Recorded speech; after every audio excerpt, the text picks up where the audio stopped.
In The Colour Out of Space by H.P. Lovecraft, we hear the story of a meteorite that falls near Arkham and the devastation it causes over the following years.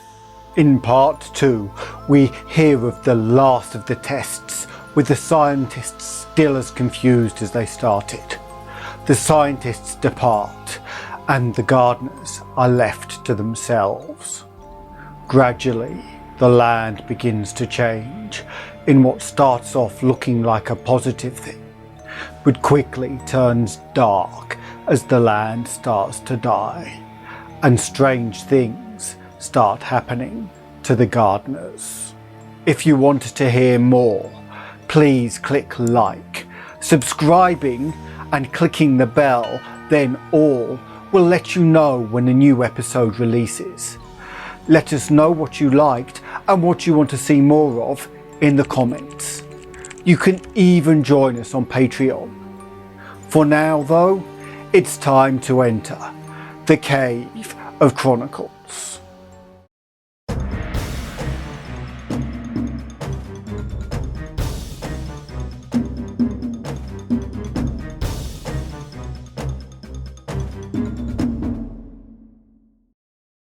They had uncovered what seems to be the side of a large coloured globule embedded in the substance. The colour, which resembled some of the bands of the Meteor's strange spectrum, was almost impossible to describe, and it was only by analogy that they called it colour at all. Its texture was glossy, and upon tapping it appeared to promise both brittleness and hollowness. One of the professors gave it a smart blow with a hammer, and it burst with a nervous little pop. Nothing was emitted, and all traces of the thing vanished with the puncturing. It left behind a hollow spherical space about 3 inches across, and all thought it probable that others would be discovered as the enclosing substance wasted away. Conjecture was vain, so after a futile attempt to find additional globules by drilling, the seekers left again with their new specimen, which proved, however, as baffling in the laboratory as its predecessor. Aside from being almost plastic, having heat, magnetism and slight luminosity, cooling slightly in powerful acids, processing an unknown spectrum, wasting away in air, and attacking silicon compounds with mutual destruction as a result, it presented no identifying features whatsoever, and at the end of the tests, the college scientists were forced to own that they could not place it. It was nothing of this earth, but a piece of the great outside, and as such dowered with outside properties, and obedient to outside laws. That night there was a thunderstorm, and when the professors went out to Nahum's the next day, they met with a bitter disappointment. The stone, magnetic as it had been, must have had some peculiar electrical properties, for it had drawn the lightning, as Nahum said, with a singular persistence. 6 times within an hour the farmer saw the lightning strike the furrow in the front yard, and when the storm was over, nothing remained but a ragged pit by the ancient well sweep, half choked with caved-in earth. Digging had borne no fruit, and the scientists verified the fact of the utter vanishment. The failure was total, so that nothing was left to do but go back to the laboratory and test again the disappearing fragment left carefully cased in lead. That fragment lasted a week, at the end of which nothing of value had been learned of it.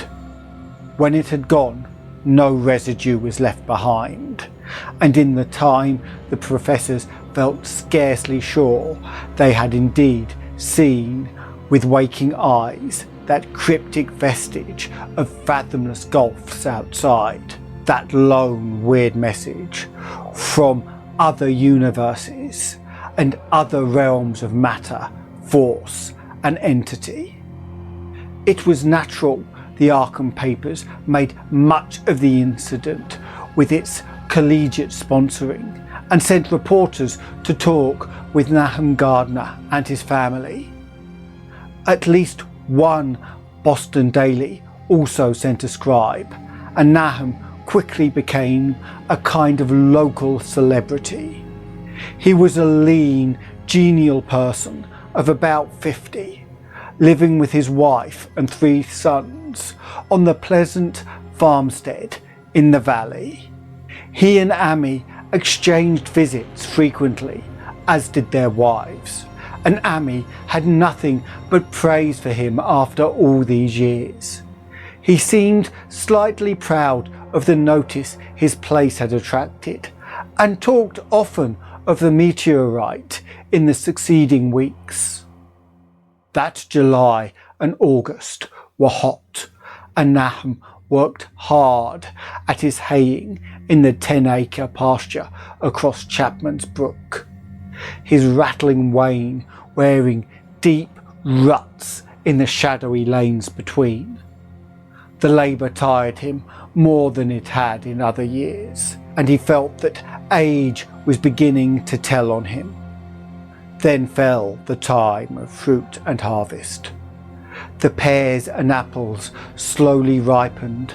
Nahum vowed that his orchards were prospering as never before. The fruit was growing to phenomenal size and unwanted gloss, and in the abundance of that, extra barrels were ordered to handle the future crop. But the ripening came with sore disappointment. For of all that gorgeous array of spacious lusciousness, not one single jot was fit to eat.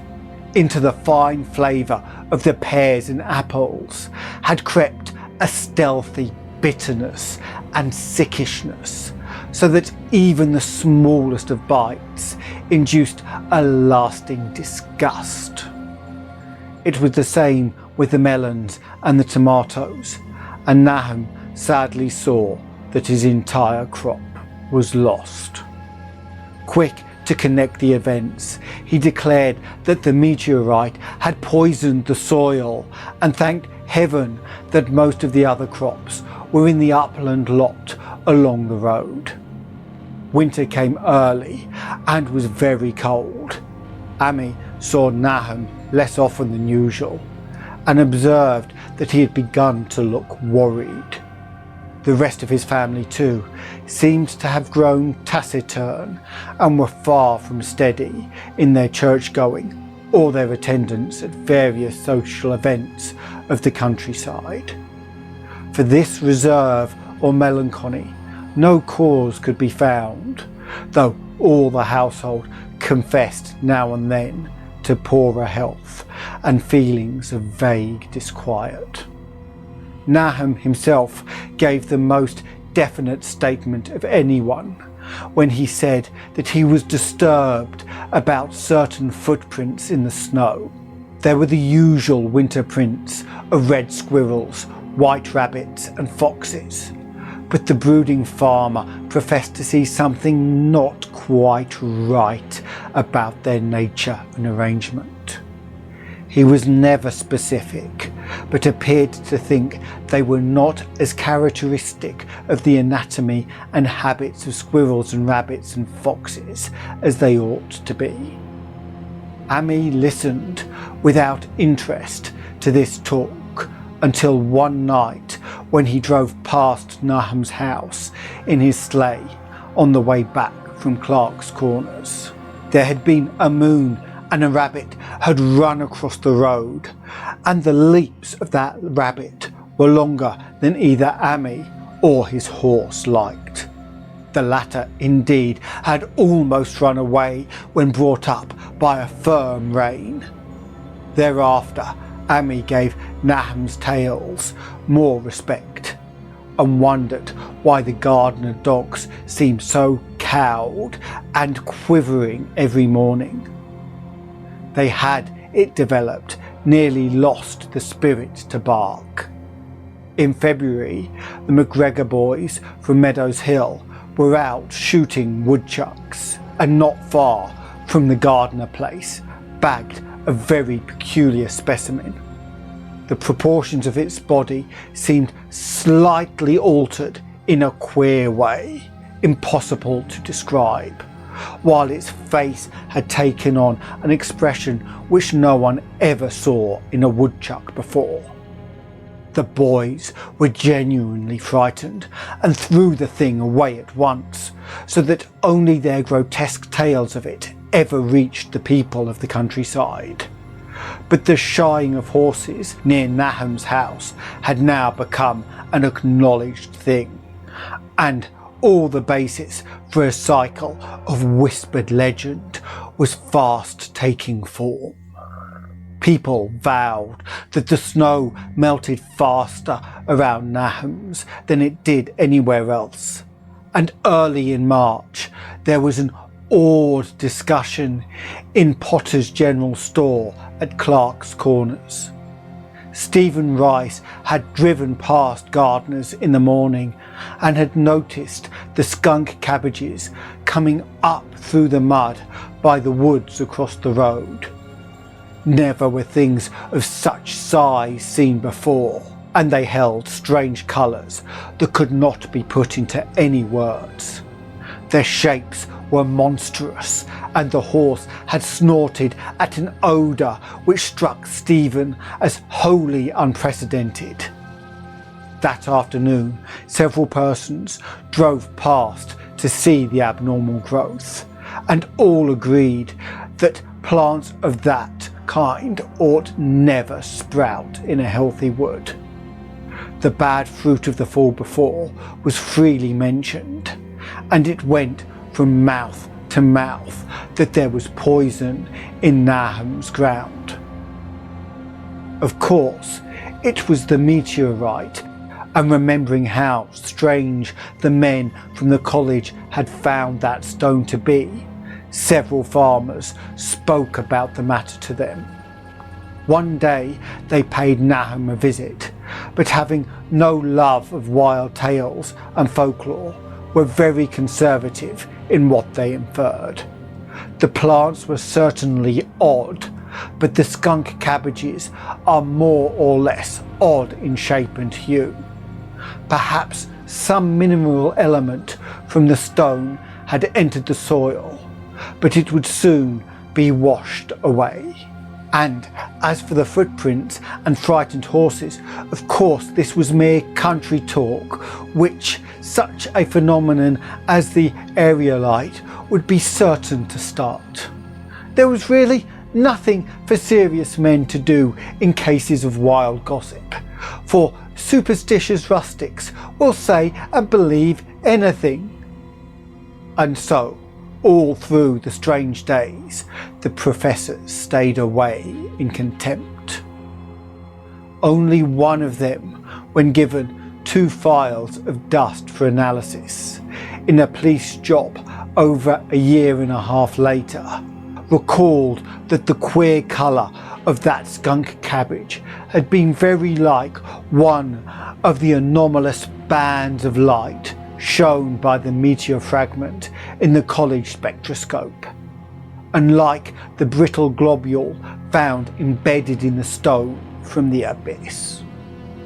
The samples in this analysis case gave the same odd bands at first, though later they lost the property.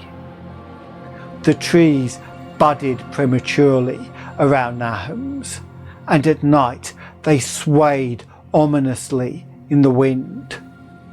Nahum's second son, Thaddeus, a lad of 15, swore that they swayed also when there was no wind, but even the gossips would not credit this. Certainly, however, restlessness was in the air. The entire Gardner family developed the habit of stealthy listening, though not for any sound which they could consciously name. The listening was indeed rather a product of moments when consciousness seemed to half slip away. Unfortunately, such moments increased week by week, till it became common speech that something was wrong with all of Nahum's folks. When the early saxifrage came out, it had another strange colour, not quite like that of the skunk cabbage, but plainly related and equally unknown to anyone who saw it. Nahum took some blossoms to Arkham and showed them to the editor of the Gazette. But that dignitary did no more than write a humorous article about them, in which the dark fears of rustics were held up to polite ridicule. It was a mistake of Nahum's to tell a solid city man about the way the great overgrown mourning cloak butterflies behaved in connection with these saxifrages. April brought a kind of madness to the country folk, and began that disuse of the road past Nahum's which led to its ultimate abandonment. It was next the vegetation. All the orchard trees blossomed forth in strange colours, and through the stony soil of the yard and adjacent pasturage there sprang up a bizarre growth which only a botanist could connect with the proper flora of the region. No sane, wholesome colours were anywhere to be seen except in the green grass and leafage, but everywhere were those hectic and prismatic variants of some diseased underlying primary tone, without a place among the known tints of earth. The Dutchman's breeches became a thing of sinister menace, and the bloodroots grew insolent in their chromatic perversion. Amy and the gardeners thought that most of the colours had a sort of haunting familiarity, and decided that they reminded one of the brittle globule in the Meteor. Nahum ploughed and sowed the 10-acre pasture and the upland lot, but did nothing with the land around the house. He knew it would be of no use, and hoped that the summer's strange growths would draw all the poison from the soil. He was prepared for almost anything now, and had grown used to the sense of something near him waiting to be heard. The shunning of his house by neighbours told on him, of course, but it told on his wife more. The boys were better off being at school each day, but they could not help being frightened by the gossip. Thaddeus, an especially sensitive youth, suffered the most. In May, the insects came, and Nahum's place became a nightmare of buzzing and crawling. Most of the creatures seemed not quite usual in their aspect and motions, and their nocturnal habits contradicted all former experience. The gardeners took to watching at night, watching in all directions, at random, for something they could not tell what. It was then that they all owned that Thaddeus had been right about the trees. Mrs. Gardner was the next to see it from the window as she watched the swollen boughs of a maple against a moonlit sky. The boughs surely moved, and there was no wind. It must be the sap. Strangeness had come into everything growing now, yet it was none of Nahum's family at all who made the next discovery. Familiarity had dulled them, and what they could not see was glimpsed by a timid windmill salesman from Bolton, who drove by one night in ignorance of the country legends. What he told in Arkham was given a short paragraph in the Gazette, and it was there that all the farmers, Nahum included, saw it first. The night had been dark and the buggy lamps faint, but around the farm in the valley, which everyone knew from the account must be Nahum's, the darkness had been less thick. A dim, though distinct, luminosity seemed to inhere all the vegetation, grass, leaves and blossoms alike, while at one moment a detached piece of phosphorescence appeared to stir furtively in the yard near the barn. The grass had so far seemed untouched, and the cows were freely pastured in the lot near the house. But toward the end of May, the milk began to be bad. Then Nahum had the cows driven to the uplands, after which this trouble ceased. Not long after this, the changing grass and leaves became apparent to the eye. All the verdure was going grey and was developing a highly singular quality of brittleness. Amy was now the only person who ever visited the place, and his visits were becoming fewer and fewer. When school closed, the Gardners were virtually cut off from the world, and sometimes let Amy do their errands in town. They were failing curiously, both physically and mentally, and no one was surprised when the news of Mrs. Gardner's madness stole around. It happened in June, about the anniversary of the Meteor's fall, and the poor woman screamed about things in the air which she could not describe.